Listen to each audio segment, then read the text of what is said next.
Rune Factory 3 is a favorite among cozy RPG lovers. It blended slice-of-life farming with dungeon crawling in a way that helped define the franchise's identity. But over a decade later, does it still hold up? Was it really as magical as we remember? Or are we just lost in nostalgia? Rune Factory 3 is set in the kingdom of Norad, just like the first two games. This time, the story unfolds in a small village called Sharens, built around a massive mystical tree, where you also live. It's kinda cool. I've always appreciated that these games all take place in the same general world. It creates a sense of cohesion, like the franchise is quietly telling a big story through small, cozy pieces. I love spotting the Easter eggs and recurring characters and reused locations. I think this is one of the coolest parts about the series, and it's well worth it before I play Guardians of Azuma. I really wanted to absorb everything about Rune Factory before I got into Guardians of Azuma, and it's treated me well. I love the connecting storylines, and everything feels just so complete in their whole franchise. I love that this game kept the continuity of each of their games throughout each of the games in the franchise. I really appreciate that. This is a point where Rune Factory started leaning heavily into its fantasy roots, which again, I'm a huge fantasy fan, so I was a fan of this. Compared to the earlier titles, Rune Factory 3 pushed further away from its Harvest Moon legacy, and it started to feel more of a JRPG. Now this one was a good mix of cozy sim versus JRPG. In later iterations, I feel like they went much more of a JRPG route, but we'll get to that in later videos. I think the pivot worked. I personally like JRPGs more than cozy games, but I like a good mix, and I think this is a great mix. It's not my favorite mix, but it's a good mix. Of the DS trilogy, Rune Factory 1 is still my personal favorite. It was janky, the combat was kind of hard to do, the controls were a little off, especially being a new age game, but man, did it have heart.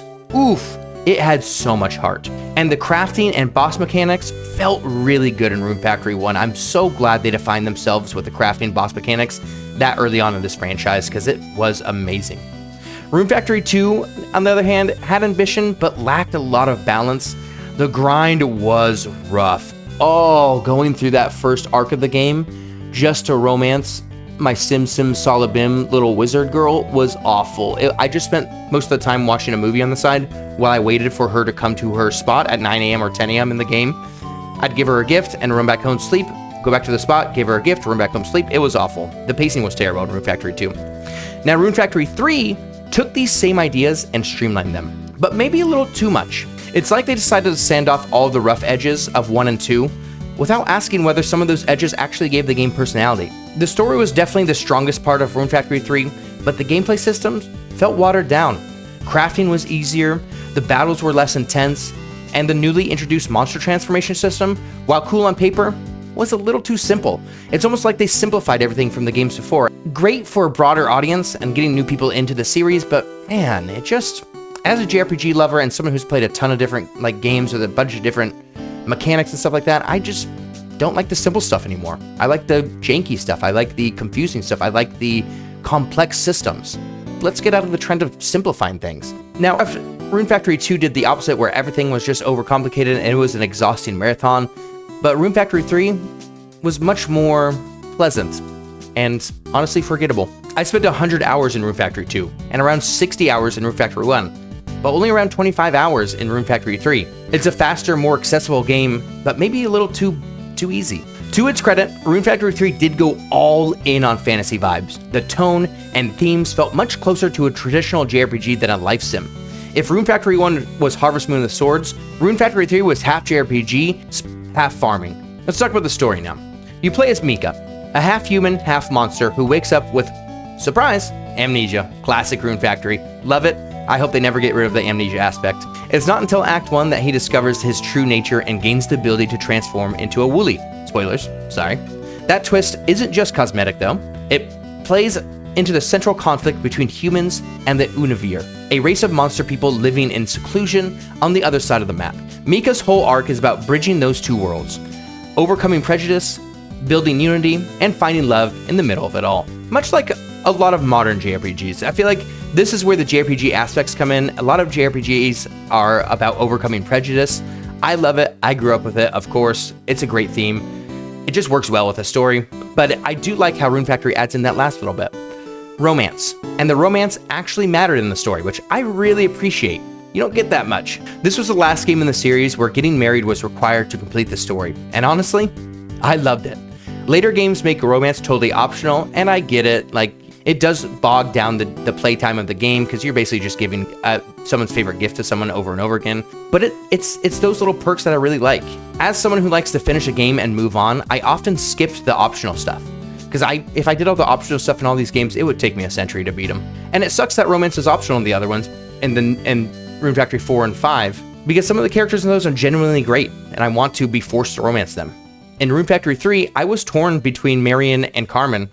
Marion eventually won me over, but Carmen, whoo, that body. That was a babe, but Marion got me at the end. This game had a lot of serious waifu energy. I'm not ashamed to admit it. I actually liked the characters in this game a lot. Now, my friend I was playing with, he actually didn't like the characters in this game at all, so take it as you will. Everyone has their different tastes. I like high fantasy, kind of isekai kind of characters, and this is where I really like the characters in this one. I also thought the characters were a little goofy too. Shout out to Sophia. She literally speaks in opposites the entire game.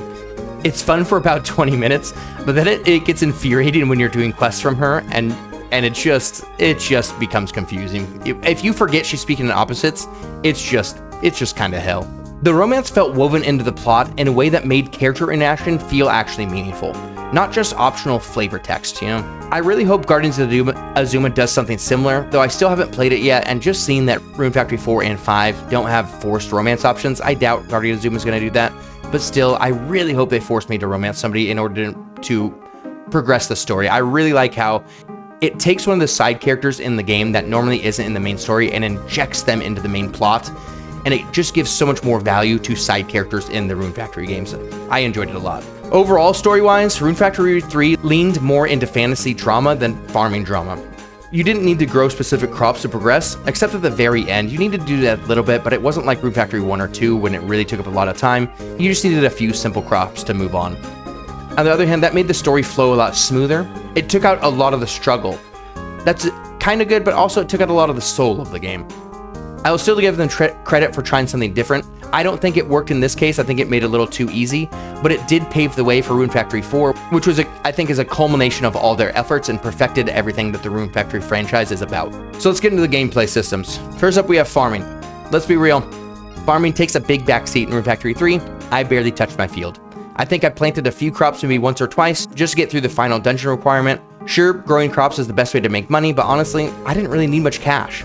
The only real use for gold was snagging the bargain bin at the blacksmith for some good mid-game weapons and armor, which was solid enough to get me through the mid-game, but at the end game, I just kind of crafted my weapons myself, and there was no real need for gold. In earlier Rune Factory games, farming had weight. It was tied to progression, survival, and long-term strategy, but in Rune Factory 3, it was more like an optional chore. I just chose not to do it. And that's fine for some people, but for me, it made that system feel a little hollow. Now, the combat in Rune Factory 3, surprisingly good. I actually enjoyed the difficulty curve. The Bone Dragon boss gave me a hard time, and that's a good thing. If you play a JRPG and you're just cranking through and you don't really get stuck at a boss, are you really playing a JRPG? You need a boss to stop you. You need to grind to beat something. That's a true JRPG in my mind. You'll remember that boss later on if they stop you and you have to grind to defeat them. And the Bone Dragon was that for me. That's the most memorable boss because I had to do it like 12 times. I was way under leveled for that fight. And it just felt good. Weapon variety is great, just like in every Rune Factory. Love the weapons. They have such a wide variety with cool effects, fun combos, different play styles. Love it. That's a bread and butter Rune Factory. Hope that never goes away. One of my favorite things about the weapon crafting system is you do have to grind for a lot of the materials. You grind for materials, upgrade gear, get stronger, repeat. It's just amazing. It's just such a satisfying way to grind. The real grind in Rune Factory is just what I said, is the forging. You've got to hit level 50 to 60 in forging just to make weapons strong enough to beat the final boss. And the most efficient method to do that, what I found, is craft a weapon that's 3 or 4 levels above your current forge level, then use junk materials to upgrade at level 10, rinse and repeat, and that's the secret sauce to beating the game here. What I love about crafting is it forces you to interact with every part of the game. You need rare monster drops from bosses and regular enemies just to make new weapons. This keeps you grinding, exploring, and experimenting without letting you become too overpowered too quickly. As for the transformation system in the game, it was fun early on. You turn into a fast, nimble sheep that can dodge like crazy and dish out decent damage, but the overall novelties kind of weared off for me. The damage didn't scale as well as I wanted it to, and there's no clear system by how to improve it. It felt just more like a gimmick than a meaningful mechanic. My friend that I was playing with at the same time, he used it a lot the whole game, so maybe there is more merit to it than I thought. Every time I'd look over at like his screen, he was using the sheep and actually succeeding with it. I kind of stuck to just the weapons because they're just more fun. I like that. I like the weapons a lot in Rune Factory. The Wooly for me felt like a shortcut around the forging and grinding system, and that grind is the best part of the series for me. Overall, the combat progression was fine. The upgrade system helped make things smoother, but Rune Factory 3's balance was just softer. Again, I beat the whole game in half the time I spent in Rune Factory 1, and I think Rune Factory 1's combat and grind were brutal, but so rewarding. Rune Factory 3's was just a little too easy. Good, but still a little too easy. Now, on to more of the bread and butter of a Rune Factory game. What would Rune Factory be without a little romance? And I'll be honest with you guys, I don't play Rune Factory for the festivals or town events. I only participated in like one festival, and it was to get through the tutorial. Hats off to the cozy gamers who love that part of the game, but for me, it's kind of like background noise. I don't pay attention to it. I kind of just want to get through the story because I just love the main story. But the romance system, now that's something I'm interested in. It hits a little different. This is the last game in the series. Again, I'll mention again, this is the last game in the series where marriage was required for story completion. And I love that. It made romance feel significant, not just something extra to mess with if you had the time. Before every Rune Factory game, me and my friend get together, go over each of the romances in the game, and rate them on which one we think we're gonna like the most. And I love that. It makes them so much more fun to imagine who you're gonna marry before you play the game and then get into it and realize that person is awful. Or maybe that person's amazing. It just adds a different layer, and I love Rune Factory for adding this in here. And I really appreciate that this game forces you to marry someone to progress the story, because it just gives life to the game, you know? It's one of the main aspects of the Rune Factory series. I think it should be required in every game to progress the story, but that's just me. Now for Rune Factory 4 and 5, I didn't get my romances in there because it just was gonna take so much time. If I had a hyperbolic time chipper, yeah, I'd go through those and marry my favorite girl from each one. Shout out to Ludmilla, woo! But I've got too many games to get through. I don't have time to spend an extra 10 hours romancing somebody. You know, there's more JRPGs to play. The list never stops. You guys get it. That said, Rune Factory 3 did daily life so much better than Rune Factory 2. Rune Factory 2 forced you through a 20-hour daily life simulator just to move the story forward. It was crazy. Now, 20 hours may be a little over-exaggerating, but I feel like it was 10 to 20 hours. That first part of the game was wild. But Rune Factory 3's daily loop felt pretty good. You make your lover's favorite gift and give it to her every morning, and then go do your, do progress in the story, and then each day give your lover a gift and progress in the story, and then eventually you guys get married at the perfect time for the end of the story. It felt engaging, and there's actually fun little side quests that you get to do with the person you're romancing that just made the game feel a lot of fun, especially because you're hiding the secret from the town that you're a monster, and your romance is the first one who notices. At least in my case, the romance was the first one who noticed, and it just made it feel delightful and nice, and it just added so much to the story, because you weren't just a nameless hero at that point. You actually had stock in this town, and it gave life to the NPCs. And the fact that marriage tied into the plot made all the characters feel worthwhile. I wanted to hear all their stories after hearing my girls. I do have to say, moving on to the visuals, out of the DS era Rune Factory games, Rune Factory 3 looks the best. I'd say that hands down. The fantasy aesthetic, the bright colors, the character portraits, it all holds up surprisingly well. Now, I'm a big fan. I was born in the 90s, so, I saw all the older anime, and I love that style, and they just keep this really good anime style, especially in their character portraits and their characters, and I really appreciate it. I'm someone who works in 3D art, and I have to give credit where credit's due. I work in game art, and there's a great blend of 3D environments with crisp 2D textures, and it's impressive for the DS. You really have to be a good 2D artist and a good texture artist to make the game look like it does. They really spent the time in that, and I think they did a very impressive job of taking the DS's limitations and making it the best it can look. It gives the game a unique visual style, and it looks great even for today's standards. I've played Rune Factory 4 and 5, and honestly, they did not have the same charm visually, as Rune Factory 3 hit the sweet spot for me, between performance and personality. Now, Rune Factory 5, I think, looks the worst, to be honest with you, but they did experiment on a newer gen console, so you gotta give them a break. There's a lot of weird limitations for the console they came out on first. Just to put that out there, I think they perfected the DS art style, but they're still working on their new gen graphics. It's a whole different ballgame once you get back behind the curtain of 3D art. And then we get to the music in the game. Rune Factory always delivers on a great opening theme, and Rune Factory 3 continues that tradition. The soundtrack overall is light, relaxing, and it fits the vibe perfectly, but that opening, oh, I love getting hit with the opening every time I have to restart the game, because it's just magical. It adds these little things that Rune Factory adds to the game really does make it memorable. Like, I wish every game had a full anime opening OST, but, you know, you can't have everything you want. I wish I could, but I can't. I think Rune Factory does a great job. Playing these games over again, I have such high standards for what Guardian Zuma should be.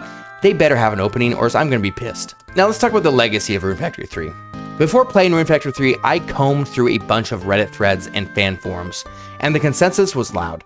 It was one of the best in the series. A lot of people like this game a lot. I could see it. It's a lot easier than 1 and 2. It's less frustrating. It's much more streamlined. It's much more fantasy. It's more of a JRPG than a cozy game in my view. But Rune Factory 3 didn't stick with me the way Rune Factory 1 and 2 did. The story felt kind of off. It was well written and polished, but it lacked that Rune Factory identity. It leaned so far into JRPG side for me that I almost forgot about where it came from. At times, it felt like a fantasy RPG with farming added in as an afterthought. Don't get me wrong, Rune Factory 3 is far better than Rune Factory 2 in a lot of ways. That game tested my patience. Whew. But Rune Factory 2 will stick in my memory longer just because of how much of a fight it put up. It had so much more of the Rune Factory charm, but Rune Factory 3, fun while it lasted, but I'll probably forget most of it in the next few years if I'm being honest with you. That said, Rune Factory 3 clearly shaped the future of the series. Its influence is all over Rune Factory 4 and 5. It broke away from the whole rescue the elemental spirits kind of storyline. Now, they do have a similar plotline overall, but I feel like Rune Factory 3 added in the prejudice, the classic JRPG storylines that Rune Factory 4 and 5 adopted. You can especially see this in Rune Factory 4. It's got much more of a JRPG style structure, more world building, and more dynamic storytelling. And visually and tonally, Rune Factory 4 and 5 both feel like spiritual successors to Rune Factory 3, not so much Rune Factory 1 and 2. That's just my own opinion there. I've seen all the Reddit forums. I'm putting my hands up right now. Shoot me if you want, officer. I get why Rune Factory 3 is a go-to cozy game recommendation. It's more polished than the other titles, easier to get into, and offers a smooth ride from start to finish. If you like an easy game with just a relaxing time, like something like Stardew Valley, Fae Farm, something where you're never going to be challenged in life, I would say Rune Factory 3 is right up your alley. But I'm not weak. I don't like to just sit around and farm. I like to be crushed and my soul to be dominated by pain. And that's what Rune Factory 1 and 2 offered me that I just didn't get in Rune Factory 3. But if you're a cozy gamer, I would highly recommend it. If you don't like masochism, Rune Factory 3 is a great place to start. I will never forget how long that first mermaid boss in Rune Factory 1 took me. This game took me by surprise with their weapon crafting and combat, and that mermaid boss in Rune Factory 1 was just a epiphany of everything I like in video games. She forced me to grind and make new weapons, and if that isn't what I love in my JRPGs, I don't know what is. That kind of frustration makes victory so much sweeter. And Rune Factory just didn't have that for me. Yeah, I got stuck at the Bone Dragon, but I mean, it was just like 9 or 10 times I had to fight the Bone Dragon over again. I eventually got it. And I was like, all right, that's all right. But it's just not, you know, I want the soul-crushing kind of jankiness. That's something that really makes you work for that win. So let's talk about what didn't age well in Rune Factory 3. Honestly, I think Rune Factory 3 aged better than most DS games. It still looks great, still plays well, and the UI is clean enough that you're not going to fight the game just to play it. That said, the story does feel a little flat by today's standards. Not bad, just very safe. With how many deep, branching, or emotionally complex stories we get now, even in indie farming sims, Rune Factory 3's plot doesn't hit hard as it probably did back in 2010 when it was released. 2010, this popped off. This nostalgia hit, you're hitting good. You're like, oh my god, we're saving these monsters, we're connecting two different species with each other. You know, it's cool, but we've seen that so many times in these different RPGs.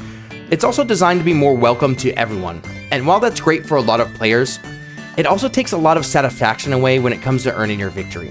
And I think that's where it kind of ages well, but it doesn't age well. I think it would fit well in this world of cozy gaming that we're in. But overall, I do think if you play all the Rune Factory games in a row like I am doing, I think the accessibility in this one really hurts it overall, and it makes it less memorable. From the first 3 games, Rune Factory 3 does feel the most modern, and weirdly, that's what I don't like about it. My final thoughts: Rune Factory 3 might not be the most memorable entry in the series for me personally, but I have to respect the foundation it laid. It moved the franchise toward more focused storytelling, better combat systems, and richer fantasy elements. Without Rune Factory 3, I don't think we'd even have Rune Factory 4 and Rune Factory 5 as we know them today. If I had played this when it launched, this would have blown me away. I would have loved this. 2010 me? Oh, I would have ate this up. You kidding me? Amazing. But at the time, its only real competition was like Harvest Moon, maybe Story of the Seasons, maybe Animal Crossing in there, one of the older iterations. And Rune Factory 3 had way more to offer in terms of gameplay and narrative. If this had been my second cozy game ever, or around the time when cozy games weren't as popped off as they were today, yeah, I'd probably be one of the people calling it my favorite. I promise you that. But now after playing over 50 cozy and farming games, and honestly probably around 100 cozy farming games at this point, Rune Factory 3 doesn't really stand out the same way. It kind of gets lost in the sauce. But still, I enjoyed my time with it. The characters were charming, the combat was satisfying, and the polish was undeniable. They did great polish here. Would I recommend it? Absolutely. Especially over something like Fae Farm or Fields of Mistra. Play this instead. This has heart, this has soul, this will give you a little spice to your life. Play Fae Farm if you want to fall asleep at the end of the day. Play Fields of Mistra if you want to play the same game you played over and over with Coral Island and Stardew Valley. You want a little pizzazz in your life, get into Rune Factory. It's solid, well-rounded entry in the series. It just didn't hit me the way I hoped it would. Thank you guys for watching. Let me know in the comments if you liked Rune Factory 3, if it was your favorite in the series, that's valid. Or did another entry steal your heart? Rune Factory 4 was amazing. And if you enjoyed this retrospective, consider subscribing to Toad Knight RPG. It actually really helps. If you like deep dive retrospectives, then hey, this is a place to be. And if you like cozy JRPGs, you're gonna see a lot more coming. Thanks.